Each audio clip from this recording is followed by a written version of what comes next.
Okay, well, it's been a while, huh? We're a bit over 30 days since the last video, which means in the, 2 years I've been making videos, that's the longest I've been gone. But, I mean, I don't know what you guys want me to say, man. It just wasn't up to me. Dude, I mean, it didn't really feel like a break even, because I was just stressing out the entire time. But for now, anyway, it seems we're back. Really quick, some things are going to be changing. For instance, I'm no longer going to be streaming on YouTube. I know for some, that sucks, but, I mean, look, if something happens again in the future where, again, I'm locked out of my channel, I at least have a separate platform that I can still do stuff. So, Twitch in the description. Furthermore, second channel, I've been speaking about this for a while now. It's just about ready.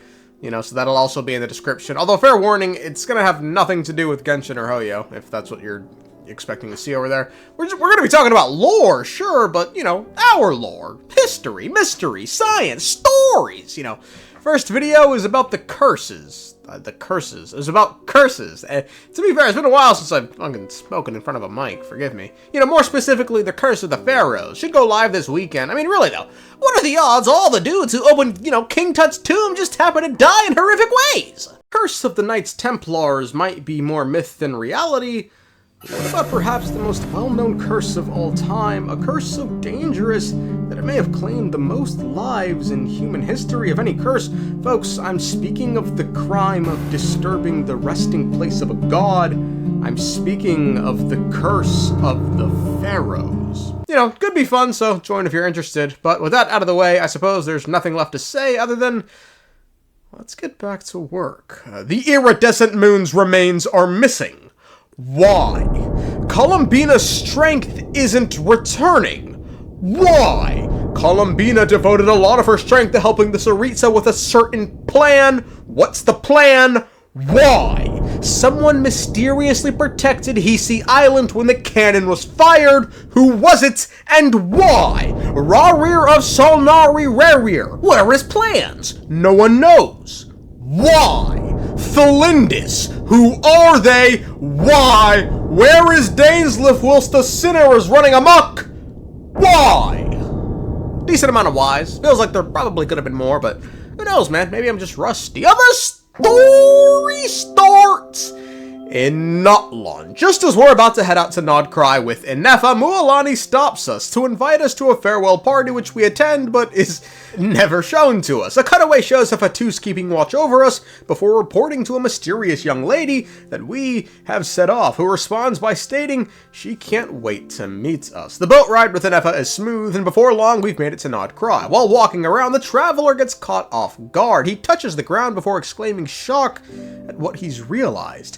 Paimon and Inefa notice the traveler stop moving, and when they ask what happened, he responds Nod-Krai is where their spaceship landed when they arrived at Tivat 500 years ago. He says the power of the land reminds him of the memories from that time, which causes Inefa to chime in about the power's name, which is Kuvaki. Kuvaki is a unique Nod-Krai elemental force that predates the existence of elemental energy, akin to phlogiston and the primordial sea. Inefa continues, the moon that shines above rose from Nod-Krai. Kuvaki is the moon's power. The traveler silently reasons this power stems from the light realm. We try to pinpoint where exactly the spaceship landed, but our memory is too hazy for Inefa to give an accurate description. We prep to head to Nasha Town, but come across some Seelie named Kuhenki, who are the apparently native Nod-Kraians, and are also familiars of the moon goddess. We follow it and find a travel guide. While exploring the town, Inefa tells us once long ago, Nod-Krai's past was once an age of the Fae, who are just a species.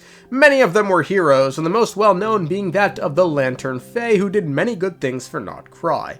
In any case, one day the Abyss came through, dogged on the nation, and the Fae pieced out. We decided to head to the flagship to meet up with old Varka, but find out he's left for fucking Narnia. He's not here! But he did pay for our stay indefinitely. Good man. As we're strolling the halls of the Hin, we come across an odd feller with dead eyes who introduces himself as Flins. He says he's a ratnik who patrols cemeteries and shows us his lantern, which we immediately take a disliking to. Flins then says the word grave about 900 times in 2 more sentences before just leaving. Just as we leave the inn, Paimon bitches about food, and to our surprise, we notice a moose giving out food for free to the people. The moose introduces herself as Lauma, moon chanter of the Frost Moon Scions. As Lauma describes her organization. The fatuis show up all haughty and arrogant, but in taking after the teachings of our Lord and Savior Jesus Christ, Lauma simply smiles and offers them the same food she's offered everyone else. They then spot us and leave. We continue exploring the town and find out Dory has a shop here and gives us some information like the fatui pulled down moon remnants and tells us to avoid the curatorium of secrets. We then head to the Adventurers Guild but don't find Catherine there. No, instead we find Sandrone, who proudly wears that number 7 badge like it's number 1. She finally confirms that she made all the Catherines we've seen. She just I don't know, says what's up in a mean way, but then does say the line. And, being the refined young lady that I am, I shall indulge you just this once. Ad Astra Abasosk. Welcome to Nod-Krai, Dominion of the Fatui. Catherine then pulls up. We meet back up with Aneva and tell her we've made no progress on finding her spaceship, so we decide to ask Ino if she's seen spaceship parts. She says no, which means at the very least it's in one piece, which further means it's either never been found or it's been hidden. Anyway, because this happened over 500 years ago, Ino suggests we hit up the Frostmoon Scions who have a relic that allows them to stare into the past, so we head out to link up with them, and along the way we meet up with a Super Kuhenki who follows us before disappearing. We continue forward before finding Lauma helping animals, because she can talk to animals. Lauma notices us staring at the statue of the moon goddess and calls her Kutar. She continues the Fatui have been caging up all the statues, and this one before us is the last untouched one in all the lands. The Fatui's base is on Paha Isle, and it's built over a moon remnant. The Super Kuhenki from earlier reappears, and Lauma is caught off guard, as this is no ordinary Kuhenki. No, it's a Luanatar, which is a being born from the moon goddess's blessings. We follow Lauma into the Frost Moon's encampment and learn she's the highest ranked Frost Moon. Lauma tells us the Frost Moon Scions are the last descendants of Hyperborea. Long ago, Teyvat had 3 moons made by the Primordial Master, who at this point in Teyvat's history should be Nibelung. Firstborn was the Eternal Moon, largest of the 3. Legend has it that it was her immense Kuvaki that gave rise to the ocean tide. Next was the Frost Moon, smaller than her big sister, yet brightest in radiance. Her glow became the cold, undying lantern of the night. Finally came the iridescent moon, smallest of the sisters. Most of the time, her light was barely visible to the naked eye. Yet when she shone, her fleeting halos were all the more mysterious for it. Lauma then tells us the Moon Sisters died during the war with the Second Throne of the Heavens, but one of the moons, the Frost Moon, managed to survive while the other 2 were shattered. The remnants the Fatui pulled down belong to the Eternal Moon. As for the iridescent moon's remains, no one knows what happened to them. They've simply disappeared. We silently wonder which of the moons Conrius Crimson Moon is related to. Following the deaths of the Moon Sisters, the Frost Moons prophesied that a moon goddess would return, and, I mean, she kinda did. The story is interrupted by a mom crying to Lauma for help about her sick daughter. Lauma asks the mom why she hasn't brought the kid to a doctor yet, and the mom just, let's keep praying, man. Later, while eating dinner with the Frost Moons, the Fatui pull up and issue a warning. Hand over the relic as well as Kutar's location, or face annihilation. Lauma just sorta goes no, and we fight. So we ask Lauma about the relic, who in turn takes us to a big-ass statue of Kutar. We learn Kutar was born on Hisi Island about 500 years ago, which is where we are right now. We ask what came of Kutar, and Lauma tells us she left them long ago due to being angered by the Frost Moon's greed. She then joined the Fatui, becoming Columbina, but she's now since left the Fatui, but the Fatui really want her back. We finally ask if we can use the relic to look into our past, and Lauma says, what do you want to find out? We start out by telling her we are a descender not from this world. Lauma says sure, but we gotta wait 2 months as the relic only comes out, once a year on a special date. We relent, so the traveler wonders what Lumine's up to and head back to the flagship to go to sleep. We then wake up and go for a walk, cause insomnia's a bitch, and somehow walk all the way back to Hisi Island, which it feels like an impossible late-night stroll, but sure. The Luanatar appears and gestures for us to follow it, so we do, and it takes us right to its god, Columbina. She hasn't the foggiest who the fuck we are, and when we ask if she's the Fatui's own damselette, she becomes enraged upon hearing that name, and we sense imminent danger, so we quickly backtrack and ask her about other stuff. but, she's not the best conversationalist. We ask if she's the one who brought the Luanatar to life, but she says this was the work of a different moon goddess. We decide to leave, and with her parting words, Columbina tells us to take care, as the moon can be treacherous. We think about her words for a bit when, by the grace of God, we spot Lumine in the distance and catch up with her. She says she's here for the relic to uncover our past, but she's not finna wait no goddamn 2 months. She then uses black magic to open the secret door to the relic.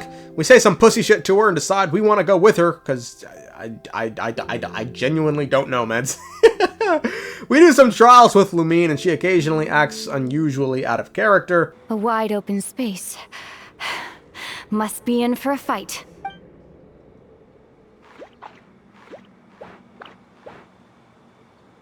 Was that it? What a letdown.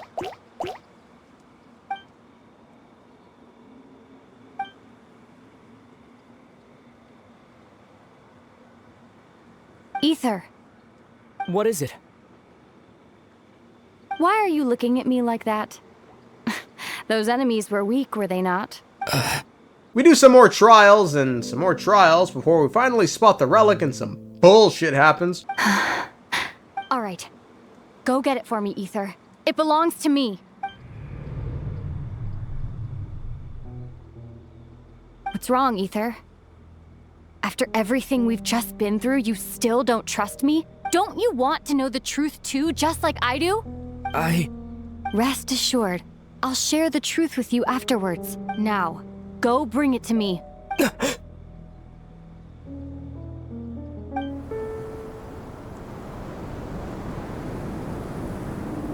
What's going on? Where did this fog come from? Lumine!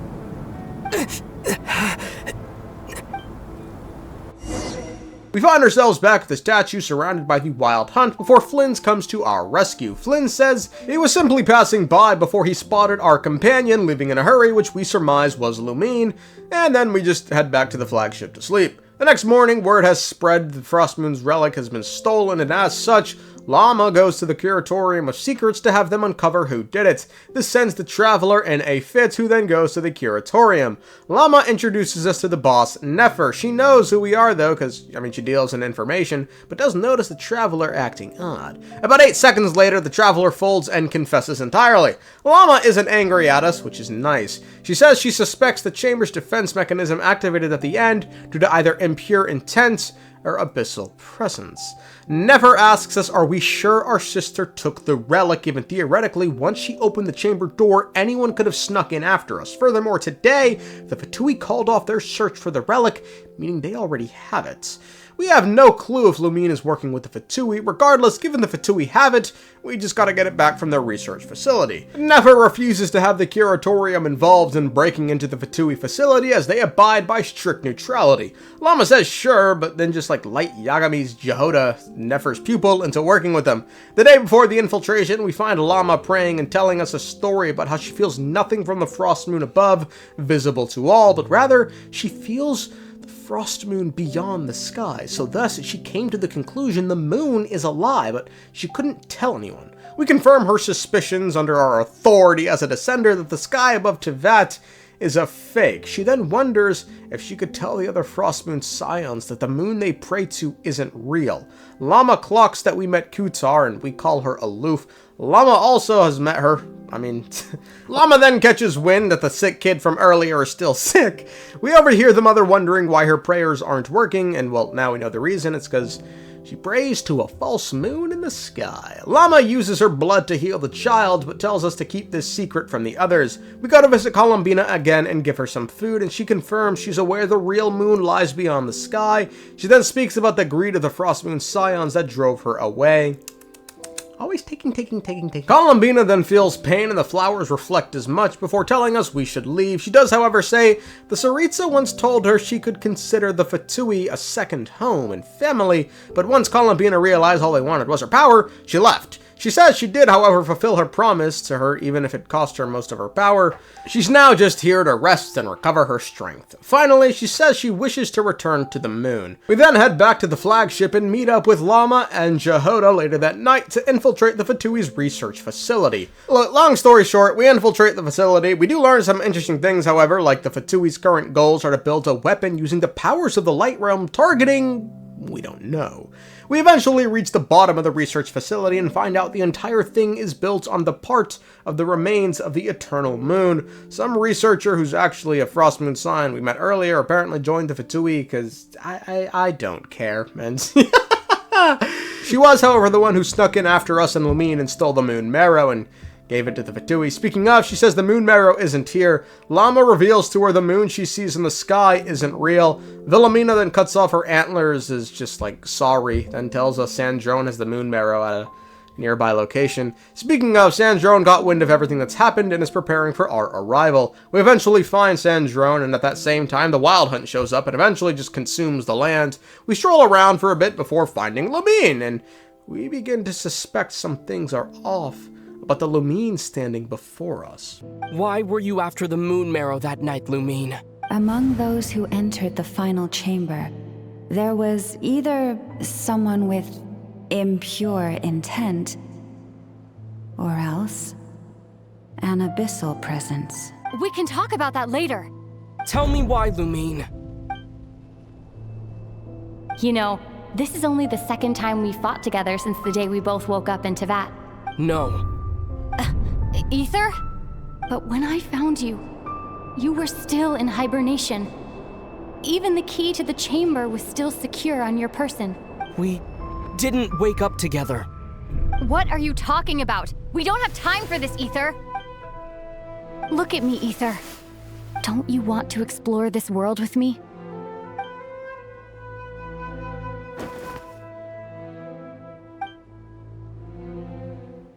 You think I lie to my big bro?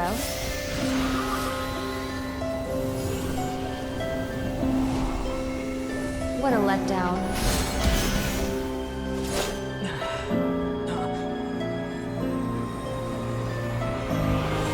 Go get it for me, Ether. It belongs to me. I never believed it. I didn't want to believe it. That strange feeling that something was off. I wanted it to be real so badly, even if it only lasted a moment. But you're not my sister!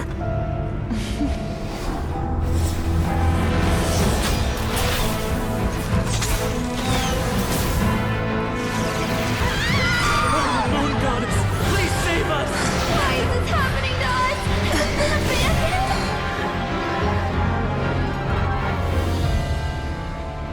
The cold night should be our blessing, yet only confusion and sorrow remain. The truth may yet lie beyond the sky, but must we become lost because of it? Standing before you, as a scion of Hyperborea and the Frost Moon's emissary, I say this.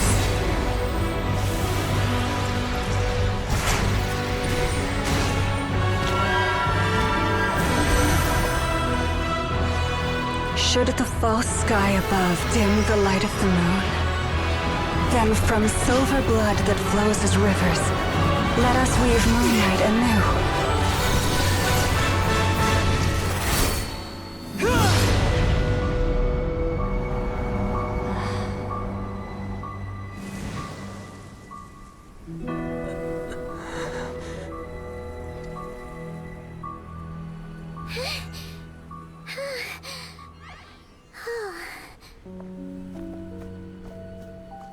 The attack is seemingly over. Fatui boys got world starred and Sandrone gives us the moon marrow. Because interestingly, she never wanted it at all. She says it was a different harbinger who told Wilhelmina to grab the marrow, and given Wilhelmina called that harbinger a she, odds are it was Arlecchino who told her to do so. We head out, but Lauma then just becomes weak, and then Flins pops up. Flins questions what's in Lama's hand, suggesting the Wild Hunt is after it, which forces us to suspect that the Wild Hunt used Lumine's appearance to get us to go after the moon marrow. Paimon tells Flins as much, that the Wild Hunt can just impersonate people. Flins then makes a joke and then just pieces out, which lets Lama lower her guard before she reveals to us that the animals she's spoken to are afraid to even go near Flins. We head to the curatorium and Lama reveals she's going to tell the Frost Moon Scions the moon isn't real, and as for the safekeeping of the moon marrow, we decide to store it in our body, cause, whatever. We tell Nefer about the Wild Hunts being able to impersonate other people, and she heads out. We then join Lama and her revealing to the Frost Moon Scions the moon isn't real. Some days pass and we check back in with Lama. She asks us if she seems distant to us, and we just say she's really, really tall. Some time passes and we find ourselves back in Nasha Town overhearing some fellas talk about the rampant Wild Hunt attacks recently. We spot Aino and Anefa and head over to him with the General Sosi of the Ratnikis. They're all working together to try to get the cannon in the city to start firing again, as it's the main defense against Wild Hunt attacks. Sosi then goes on an elongated rant about headquarters that just confuses us. We, with Sosi, head to repair the cannon. We do our part and Sosi heads out and Anefa heads in. Moments later, we all gather and the cannon's ready for a test fire, so Sosi heads to go inform the Ratniki while we head to the flagship to see if we can find any more information on the shape-shifting phantom of the Wild Hunt. However, flagship is currently holding a banquet and we aren't invited. We head to the curatorium to say what's up to Nefer, who just says, come on, man, we can't let the Wild Hunt destroy Nod-Krai. So that means we gotta catch this phantom. So we decide to head back to the banquet, this time with Nefer, and now we get in immediately. The locals stare at us like we're a black man entering a fucking Louisiana diner in the 50s. Nefer sets us up as the drinks maker, and we use this opportunity to overhear the conversations of others. We learn jack shit before meeting up with Nefer again and her friend Hintsa. This guy just repairs mechanical arms, like Sosi's and Jahoda's. Nefer asks him if he's heard of some shape-shifting Wild Hunt phantom, but he says no. We then play a drinking game to get more info, but learn that no one else has heard of a shape-shifting phantom, nor have they encountered it. Later, Nefer meets with a Ratnik who reveals there have been more Wild Hunt attacks defeated than the Lightkeepers had anything to do with, meaning someone or something is going around taking down the Wild Hunt. Still, even this Ratnik has never heard of the shape-shifting phantom. We all depart and watch the cannon test fire with Jahoda. Some time passes and we link up with Lama, share all that we've learned, and Lama helps us look into our past, and we see our spaceship landing at Star Sand Shoal. This is all she can help us with, however, because she's not strong enough. I don't know. We decide to visit Columbina, who can sense the moon marrow within us, and we let her use it to restore her power, or heal her, or some shit. Columbina tells us the moon marrow are the remains of Aria, the eternal moon. Columbina... boys, it's like we never left. Columbina reiterates there were once 3 moons. Each had a goddess, and after the war with the second throne of the heavens, all 3 goddesses died, but one moon, the Frost Moon, remained. Aria's power became the moon marrow. Iridescent's moon is Blue's clues, and while the Frost Moon goddess is dead, the moon itself is chilling beyond the fake sky. It's from the Frost Moon that Columbina was born, and it's from that moon her power stems. Columbina tells us to keep the moon marrow because it just rejected her. When we speak of the Wild Hunts, Columbina notes it sounds like a person she's heard before, someone obsessed with the moons, someone named Rerir of Solnari, Rerir, who we instantly recognize as one of the sinners. We question how then Rerir is so weak, and Columbina adds after the cataclysm, Rerir disappeared and fell into the moon's reflection from which none can return. We note even in his weakened state, he beat us at Star Sand Shoal and even Sandrone. Oh? What did you just say? Would you mind repeating that? That's your ex-colleague? So, we were on Star Sand Shoal together, and she was beaten by the Wild Hunt, too. Did you just laugh? No. She totally did. Columbina states, according to Fatuis intelligence, a fully powered rerir straight up solos all of Nod-Krai, which means something must be restraining him currently. We ask Columbina to help us see our past, and she does, and we do with more clarity. We spot our crashed spaceship remaining unopened for many seasons, years even, before somehow Lumine appears from the outside of the spaceship despite never once leaving it.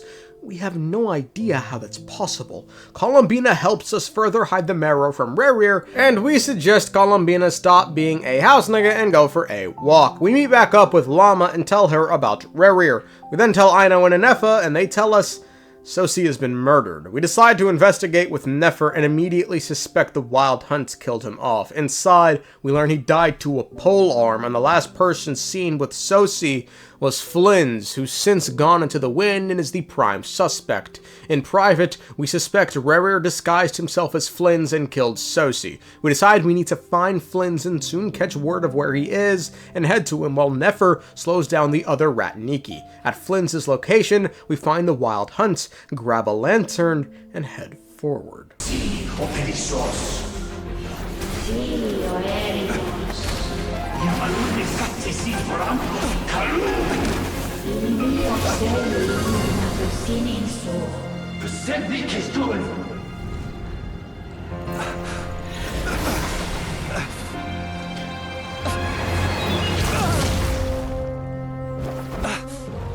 Hand it over. That was mine from the first. You're a fool. You again.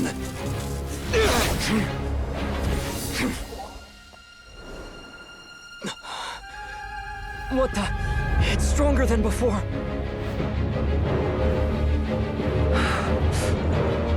Lantern now!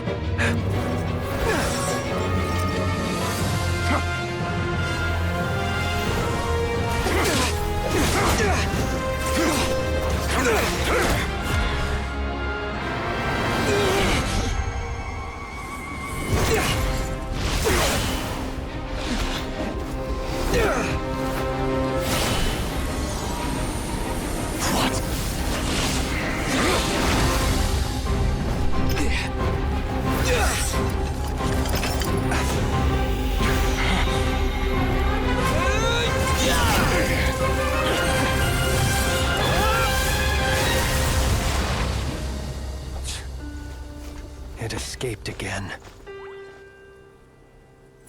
This situation speaks for itself, I presume. We marvel at Flins' ability to fight Rerir before asking why his lantern has abyssal power within it, and he tells us. Once long ago, he cleared out a wild hunt attack, and a crystal object appeared. He collected it because, well, he's a collector, and wound up collecting other similar crystals throughout different wild hunt attacks that all sort of just merged into one crystal over time. Recently, however, they began emitting abyssal energy, which leads us to believe Rerir really wants that crystal. Flins then reveals he's fought Rerir many times before, but he always comes back, and always comes back stronger and more powerful. Given the Traveler just cleansed the crystal, however, it became useless to Rerir, who then sorta just left. We tell Flins he's being framed for Sosi's murder. We decide to head back to the scene of the crime with Flins, who we travel with because he can just like disappear into his lantern or something. It's here we notice something strange. The light on Sosi's mechanical arm is blinking, which means it's due for a maintenance and has stopped operating. Yet, when we fixed the cannon, Sosi's arm was working perfectly fine, which means the Sosi we met that day could have been Rerir. We decided to check in with Hinsa to see when Sosi was supposed to get his arm maintained, and learned Sosi made the request 8 days ago and was supposed to have his arm maintained 3 days ago. This confirms to us we never met the real Sosi, only Rerir in disguise. We question why Rerir would do this, however, as all he did as Sosi was repair the cannon so it can fire and destroy the wild hunts. If Rerir is after the crystals and the wild hunts and the cannon destroys them, then what's his endgame? Still, we decide to go to sleep because it's late, but before turning in, Flins reveals He's not a human, but rather a fae, the race that once lived in Snezhnaya long ago, which makes him like a gajillion years old. We head to bed and awaken to a commotion the next morning. An angry mob really wants Flins' head, as word of Sosi's death has spread. That's not all, however, as word of the shape-shifting phantom has also spread. Nefer clears the mob, and we have a team meeting at the curatorium. Together, we reason Rerir has been the one destroying some of the wild hunt attacks, seeking the crystal fragment. Still, we aren't sure of Rerir's underlying goal. We head back to meet with Flins at some creepy place with wild hunt logs. We read a couple of them and piece together that Kuvaki strengthens the wild hunt under certain circumstances. And because Rerir wants to use the cannon in the city that fires Kuvaki, this must mean Rerir can use Kuvaki. When Kuvaki and the wild hunt meet, the stronger side absorbs the weaker one. So, if the cannon is fired at Rerir and he's stronger than it, he'll absorb its power and become immensely stronger. Lauma then sends word to us via a bird that the cannon is preparing to fire onto Star Sand Shoal. We worry this firing will give Rerir a complete body, so we head to Star Sand Shoal to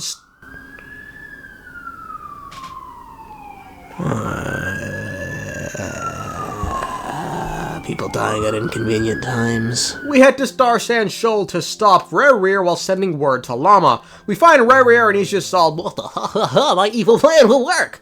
We ask what the crystal fragments are and he says they're his corpse. The one Flins had was his heart. The wild hunt itself was just caused by Rerir's torn apart body. Rerir's none too pleased we cleansed the power in his heart, which just destroyed his heart. Rerir says while this next cannon shot will not return him to full strength, he'll become much stronger, and it's then a light shines. Sometime earlier, the others tried to stop the cannon from firing, but just fucking failed.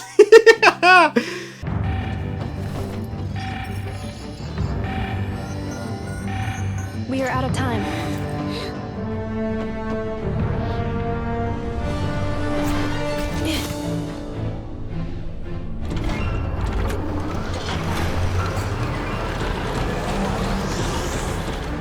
All your efforts have been futile.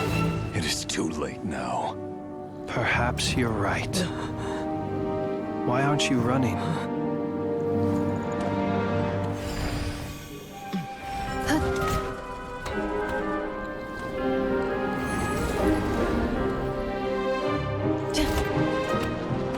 Sigisato passa sax, iti tos. Necritus necrus baptusi, canis omnes tu zonos pentusi. Osesticos palatin pirantur resurcu, topir aetion veratum.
rerir is again none too pleased and states he's barely at 10% of his original strength. He then just starts yelping while saying the names of other sinners, Vetterfamir, Rhine-daughter, and someone named Thelindis. He then says it's time to go. None of it matters to me!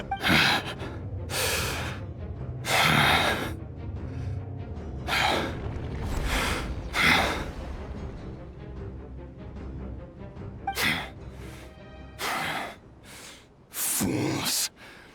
Time to die!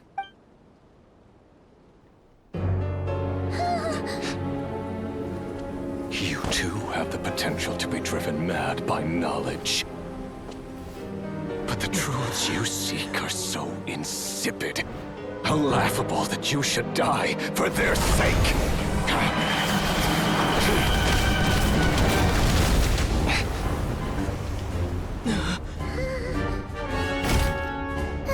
You're wrong. The unknown is but a fog to be dispersed.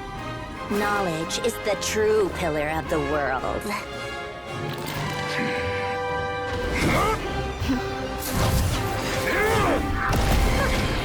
You're not the only one who got stronger. Polonia!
We're back at Columbina's hideaway, but Sandrone is not happy. Columbina!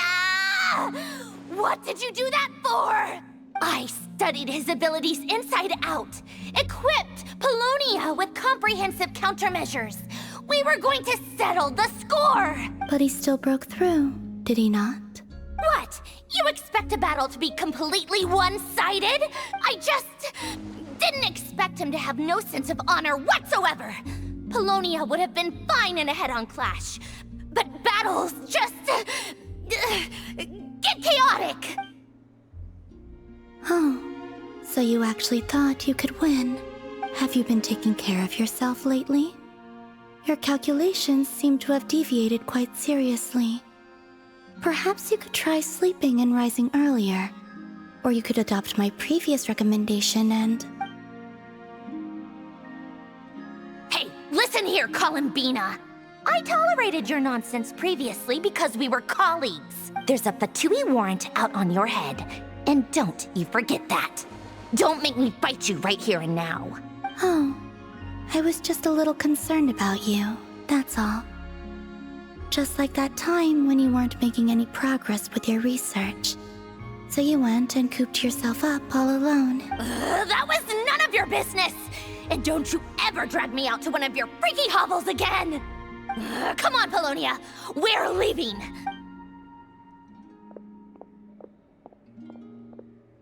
We thank Columbina for the help, but worry that Rerir is now too strong for us to deal with, even at 10% strength. Flins asks Columbina if she's the one who protected Hisi Island earlier when the cannon fired, but she says no. We decide to meet back up with the others, and in private, Columbina laments that her strength isn't returning and her time is running out. We have no idea what to do about Rerir since he's now since gone into the wind.